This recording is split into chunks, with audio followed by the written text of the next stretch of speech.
ఆయుర్వేదం ప్రకారం ఇవాళ మనం చెప్పుకోబోయే కొన్ని ఫుడ్ కాంబినేషన్స్ తినకూడదు. అవేంటో ఇప్పుడు ఈ వీడియోలో తెలుసుకుందాం. కొన్ని రకాల ఆహారాలను కలిపి తినడం వల్ల జీర్ణక్రియ దెబ్బతిని శరీరంలో విష పదార్థాలు పేరుకుపోతాయని ఆయుర్వేద నిపుణులు చెబుతున్నారు.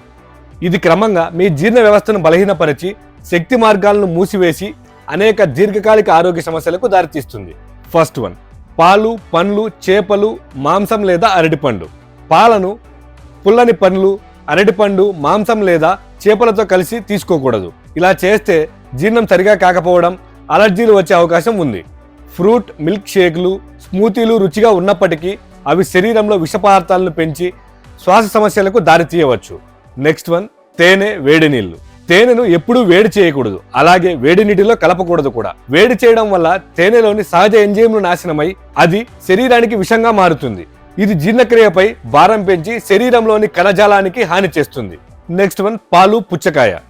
పుచ్చకాయ శరీరంలో త్వరగా జీర్ణమవుతుంది, కానీ పాలకు ఎక్కువ సమయం పడుతుంది. ఈ కలయిక కడుపులో గందరగోళం సృష్టిస్తుంది. ఇది కడుపులో పాలు విరిగిపోయేలా చేసి కడుపుబ్బరం లేదా అసౌకర్యానికి దారితీస్తుంది. నెక్స్ట్ వన్, పాల టీ, ఉప్పు స్నాక్స్. పాల టీని ఉప్పు చిప్స్తో లేదా స్నాక్స్తో కలిపి తీసుకోవడం జీర్ణక్రియను అడ్డుకుంటుంది. ఉప్పులోని వేడి, పాలలోని చల్లదనం కలిసి జీర్ణక్రియను బలహీనపరుస్తాయి. నెక్స్ట్ వన్, చికెన్ లేదా చేపలు, మొలకెత్తిన గింజలు. మొలకెత్తిన గింజలను మాంసం లేదా చేపలతో కలిపి తీసుకోవడం మంచిది కాదు. ఈ కలయిక వల్ల కడుపులో బరువుగా, ఉబ్బరంగా అనిపించవచ్చు. రెండు వేరువేరుగా జీర్ణమవుతాయి కాబట్టి కలిపినప్పుడు శరీరంలో విష పదార్థాలు ఏర్పడతాయి. నెక్స్ట్ వన్, నల్ల మిరియాలు, చేపలు. నల్ల మిరియాలు, చేపలు రెండు విడివిడిగా ఆరోగ్యకరమైనవే అయినా నల్ల మిరియాలు చేపల జీర్ణక్రియకు ఆటంకం కలిగించవచ్చు.